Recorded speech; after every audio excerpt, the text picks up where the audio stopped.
Hi, my name is Chris. And I'm Vonnie. And this is our love story. How long have we been dating? Well, our wedding day this year will be our 8-year anniversary. So 8 years. 8 years. And unofficially 12 years because we started our little puppy love in the 8th grade in 2010. How did we meet? Well, we met in the 8th grade in homeroom. It was not homeroom. It was homeroom. It was not homeroom. Mr. Gallego? It was first period. I was in between Logan and Chris, and Chris every day would push my chair into Logan's desk, and Logan would push back on my desk and shove his, and I was right in the middle. And one day I was just so irritated, and I turned around and I said, "Can you stop?" And he goes, and then I ended up being irritated, so I left the class, and he showed up in my math class. And when I seen him walk through the door, I was like, like she had seen a ghost. You gotta be joking me. So as soon as he walks in, I was like, great. And he looks at me, and he knew that I was angry. And a few short weeks later, we ended up holding hands across the desks. Across the desks in the math substitute class. Teacher would be like, don't hold hands. And they're like, don't hold hands. And we were like, sorry. But yeah, that just ended up happening, and we had the same PE class. And PE, math class. Yeah, and he couldn't get enough of me. Ever since then, inseparable. Yeah, pretty much. So what would be one of your best memories of dating? Probably the most memorable memory is the football game. I was thinking the same thing. Yeah, the football game.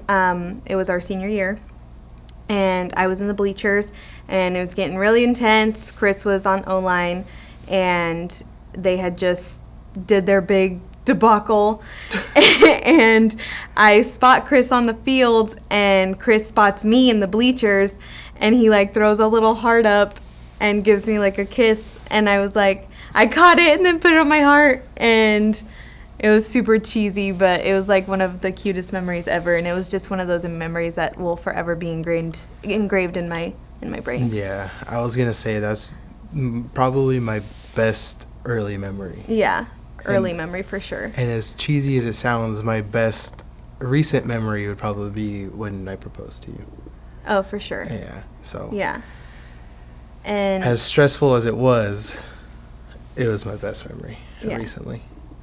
And just our drives. We went to have college, and we would talk a lot about the future, what we wanted to do, where we wanted to move, our goals, our aspirations, what we wanted to, our future family, stuff like that. And those are probably one of my most memorable memories with him, just because they were just so sincere, and we're doing living it. Yeah, we're living it, and everything we used to dream as 19-year-old kids are coming true.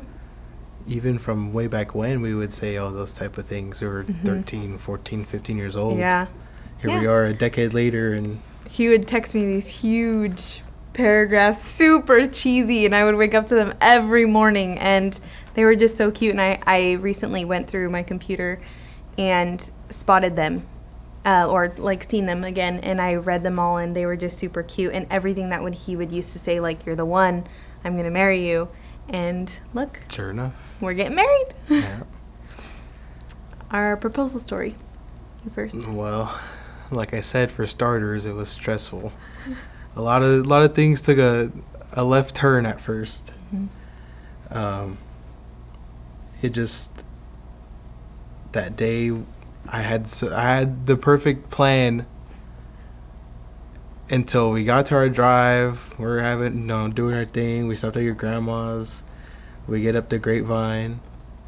We stop in Castaic. We're getting a Starbucks, and all of a sudden, I don't know why, I just realized I didn't grab my shirt, my button up. I didn't get it. And so I start freaking having a panic attack. Mind you, we were matching. so that's why he was freaking out. So I had to have that shirt, and she didn't understand why, which was a good thing, but also I couldn't explain myself, so I had to play off being so upset and trying not to make a big deal out of it. And so I'm racing home. There's an accident on the freaking I-5 coming down the Grapevine. Siri took me on a freaking side road. Luckily, I had the truck. We're driving through the freaking dirt, a little dirt trail. Finally get to the house. That's an extra hour and a half down the drain. I'm freaking flying to San Diego. We hit LA. Traffic. Traffic. Like crazy. We crossed through all of LA of all of its entirety in 2 hours.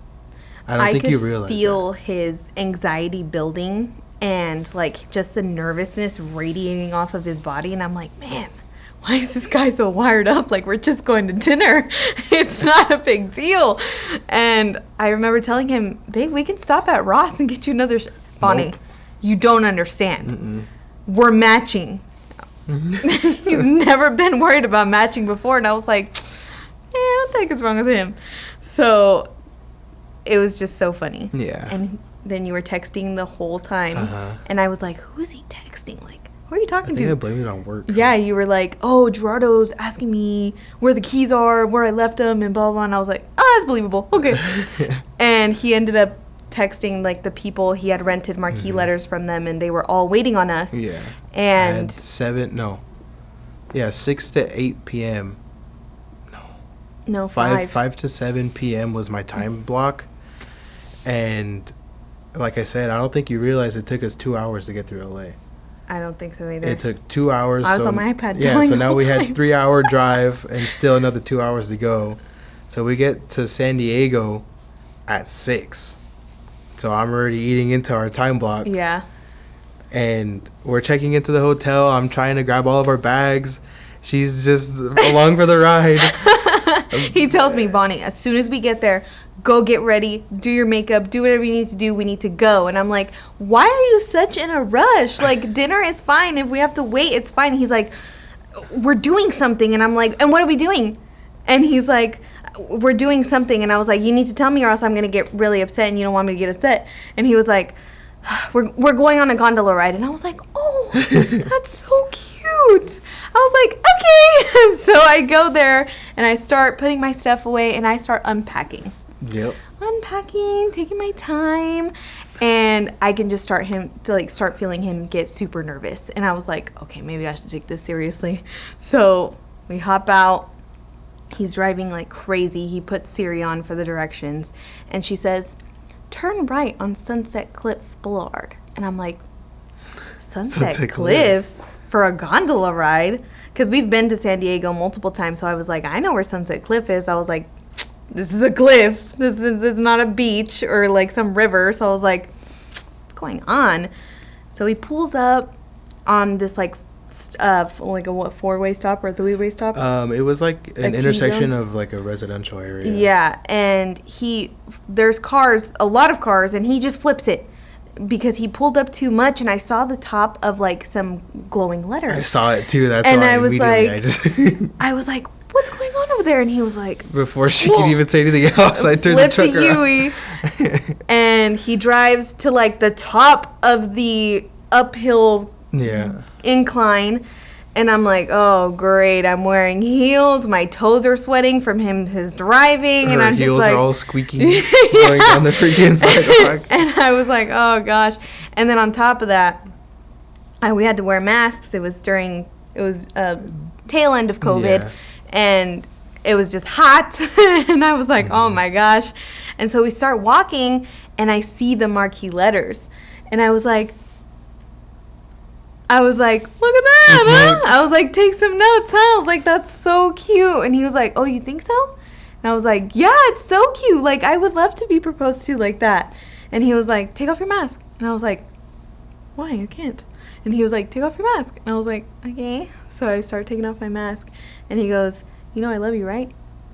And I was like, And he was like, you know I love you, right? And I was like, uh-huh.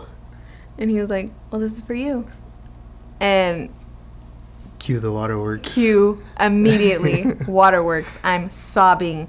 And I had no idea this was happening. I was so gullible because at work at the time, everyone was like, you're not getting proposed to this weekend. Like, don't get your hopes up, because remember, you got your hopes up for your anniversary last year and it didn't happen. So I was like, you're right. Okay, it'll happen in due time. My best friend was like, he's going to do it in May. I'm like, I'm preparing you now. So just like, don't get your hopes up. And I was like, oh, fine.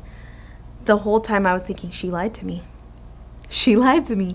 And then it finally hit me like, oh my God, this is happening. So we're walking down the sand, or the rocky like mountainside kind of. Yeah, the cliffs. Yeah. And our song starts playing, Aire by Intocable. And just,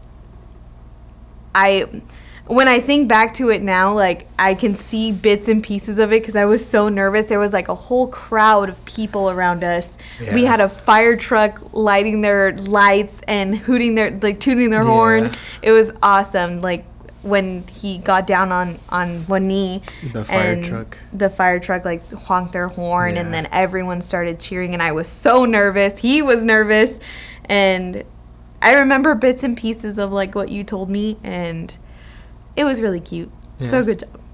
Thanks. Yeah. It was super, super cute. Yeah. And then afterwards we took pictures. And we went to go eat Went to dinner. Eddie V's. Yeah. It had a nice little view of the ocean. Yeah. Had some drinks. Got a free glass of champagne. Free glass of champagne. Yeah, they told us congratulations. And then, yeah, that's our proposal story. Yeah. Are you excited about the wedding? Absolutely. I'm excited for the wedding, but I'm also more excited of what it means after the wedding. Me too.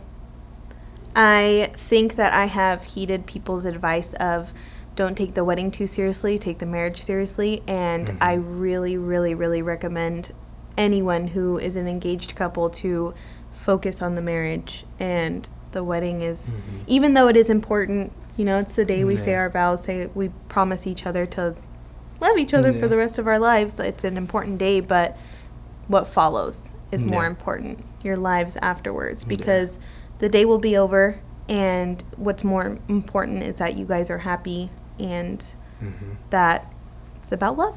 Yeah. But I am excited for the wedding. I cannot wait to say my vows to you, and our first dance. I'm really looking forward to first dance with my 2 left feet. Yeah, your little baby drop.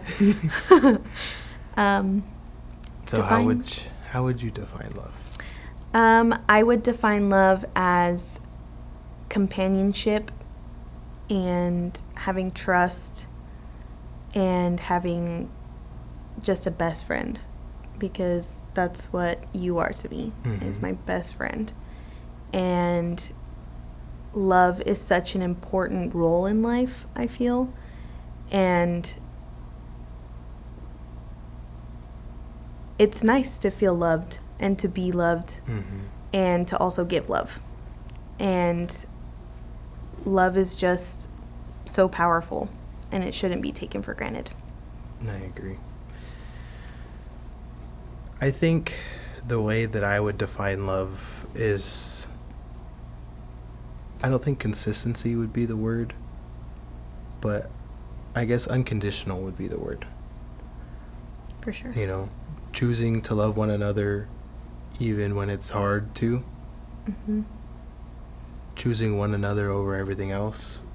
Despite all the faults. Prioritizing each other. Being there for one another. Emotionally, physically, however. And like you said, you're my best friend. You're my best friend too. And that's our love story.